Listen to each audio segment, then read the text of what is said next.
مجھے دوسری بات ایک اجنبی نے سمجھائی تھی۔ مجھے جب بھی کوئی قاری فون کرتا ہے یا ملاقات کے لیے آتا ہے اور میرے کام کی تعریف کرتا ہے تو مجھے فوراً وہ اجنبی یاد آ جاتا ہے اور میرے دل کی عطا گہرائیوں سے اس کے لیے دعا نکلتی ہے۔ وہ کون تھا، کہاں سے آیا تھا، اس کا نام کیا تھا اور وہ اس بینچ سے اٹھ کر کہاں چلا گیا، میں نہیں جانتا، لیکن اس شخص نے میری گروتھ میں مرکزی کردار ادا کیا۔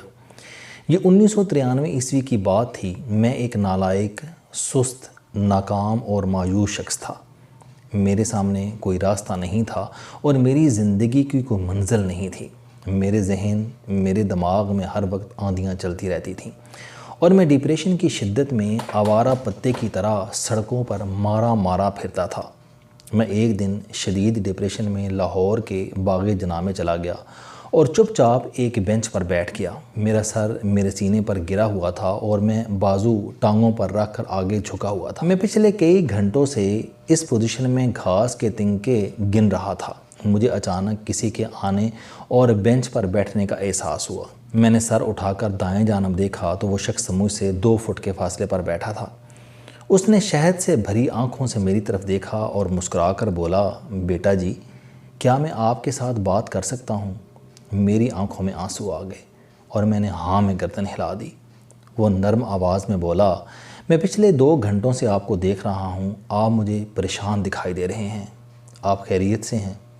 میں اس وقت تک اندر سے پک چکا تھا، اور جب انسان کا ڈپریشن پوری طرح پک جاتا ہے تو وہ پھوڑے کی شکل اختیار کر جاتا ہے، اور جس طرح پھوڑا اپنا مواد باہر نکلنے کے لیے سوئی کی نوک، ہلکی سی چوٹ اور معمولی سی خارش کا انتظار کرتا ہے، بالکل اسی طرح اندر سے پکے ہوئے انسان کو بھی کوئی ہمدرد کندھا، کوئی اخلاص سے بھری ہوئی تھپکی اور تسلی کے چند لفظ چاہیے ہوتے ہیں، اور انسان پکے ہوئے پھوڑے کی طرح بہنے لگتا ہے۔ میں بھی بہہ نکلا۔ میں نے اپنی زندگی کی ساری محرومیاں، اپنی ساری ناکامیاں، اپنے روح کے تمام گھاؤ، اپنے احساس پر دوسروں کی کھرچی ہوئی لکیریں سب اس کے سامنے رکھ دیں۔ وہ پورے سکون سے میری بات سنتا رہا۔ میں جب تھک کر چپ ہوا تو وہ مسکرایا اور نرم آواز میں بولا، میرا بیٹا، آپ کو کوئی مسئلہ درپیش نہیں، آپ بس حساس ہیں۔ میں حیرت سے اس کی طرف دیکھنے لگا۔ وہ بولا، حساسیت قدرت کا سب سے بڑا عطیہ ہوتا ہے۔ اللہ تعالیٰ جب کسی کو ترقی کے لیے چنتا ہے تو وہ اسے حساسیت کا تحفہ دیتا ہے۔ تم دنیا کے تمام کامیاب، بڑے اور نامور لوگوں کی آٹو بایوگرافی پڑھو، تمہیں ان سب میں حساسیت کامن ملے گی۔ تم ناکام، ڈپریشن، پاگل پن اور خودکشی کے مرض میں مبتلا لوگوں کی کہانیاں بھی پڑھو، تمہیں ان میں بھی حساسیت ملے گی، لیکن ان دونوں کی حساسیت میں ایک فرق ہوتا ہے۔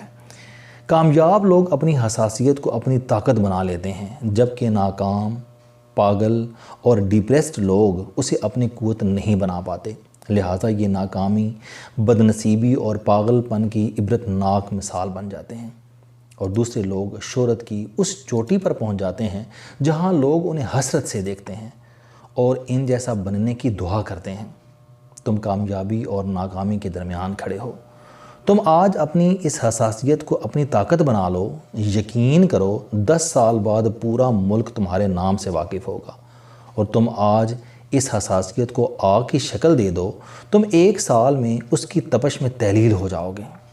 مجھے اس کی بات سے اتفاق نہیں تھا، لیکن اس کا طریقہ گفتگو اس قدر میٹھا اور پرکشش تھا کہ میں چپ چاپ سنتا رہا۔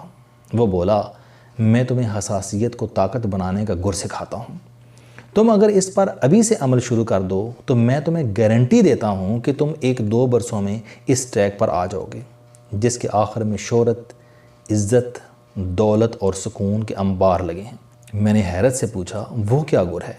وہ مسکرا کر بولا، میں تمہیں پہلے حساسیت کی 2 بڑی خوبیاں بتاتا ہوں۔ حساسیت کی پہلی خوبی انرجی یا ٹیلنٹ ہوتا ہے۔ یہ یاد رکھو کہ دنیا میں صرف وہی شخص سینسٹیو ہوتا ہے جسے اللہ تعالیٰ ٹیلنٹ، انرجی اور عقل سے نوازتا ہے۔ کوڑ مغز، نالائق اور جاہل شخص کبھی حساس نہیں ہوتا۔ یہ جانوروں جیسی زندگی گزارتا ہے، کولو کے بیل کی طرح چپ چاپ گردن ہلا کر، ڈنڈے کھا کر۔ دوسری بات، دنیا کے تمام حساس لوگوں میں مستقل مزاجی ہوتی ہے۔ اگر کسی شخص میں مستقل مزاجی کی عادت نہ ہو تو وہ حساس نہیں ہو سکتا۔ دنیا کا کوئی حساس شخص جب مستقل مزاجی اور ٹیلنٹ سے کام نہیں لیتا تو اسے ڈپریشن ہو جاتا ہے، اور یہ ڈپریشن آگے چل کر پاگل پن، مایوسی اور ناکامی کی شکل اختیار کر لیتا ہے۔ تم نے بس 2 کام کرنے ہیں۔ ایک، تم اپنے ٹیلنٹ کو پہچانو۔ تم یہ تعین کرو کہ اللہ تعالیٰ نے تمہیں دوسروں کے مقابلے میں کون سی خوبی زیادہ دے رکھی ہے، اور اس کے بعد اس خوبی کے استعمال کو مستقل مزاجی کے ڈسپلن میں لے آؤ۔ تمہاری حساسیت تمہاری طاقت بن جائے گی۔ میں اس کی باتوں میں دلچسپی لینے لگا۔ وہ بولا، تم اب چاہتے ہو کہ میں تمہارے ٹیلنٹ کو ڈسکور کرنے میں تمہاری مدد کروں اور تمہیں مستقل مزاجی کی ٹیکنیکس بتاؤں۔ میں نے ہاں میں سر ہلا دیا۔ وہ بولا، ٹیلنٹ کو ڈسکور کرنے کے 4 اصول ہیں۔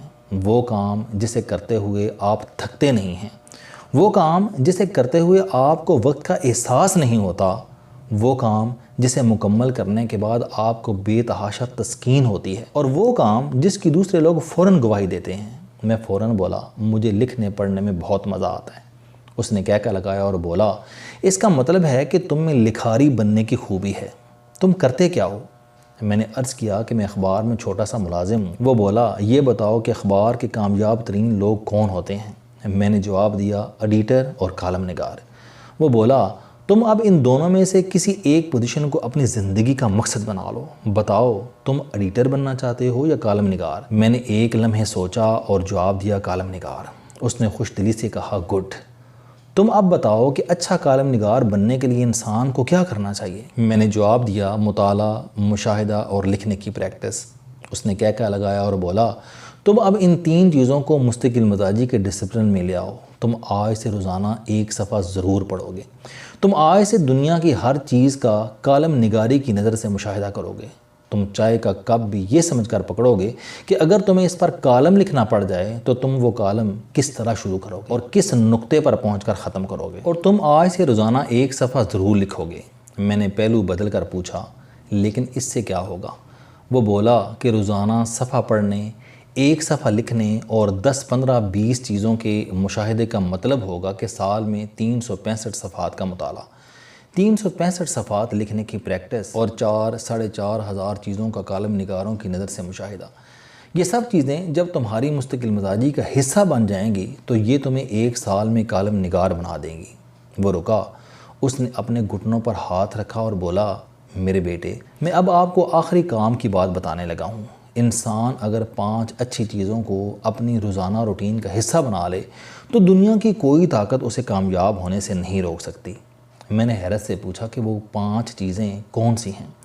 اس نے کہہ لگایا اور بولا، یہ 5 عادتیں ہر شخص کے لیے مختلف ہوتی ہیں۔ دنیا کے ہر شخص کو 200-250 اچھی عادتوں میں سے اپنی شخصیت سے میچ کرنے والی 5 عادتیں منتخب کرنی چاہیے، اور جب یہ 5 عادتیں منتخب کر لے تو پھر اسے انہیں اس طرح اپنی زندگی کا حصہ بنا لینا چاہیے جس طرح ہم لوگ رات کو سوتے ہیں، صبح جاگتے ہیں اور دوپہر اور رات کو کھانا کھاتے ہیں۔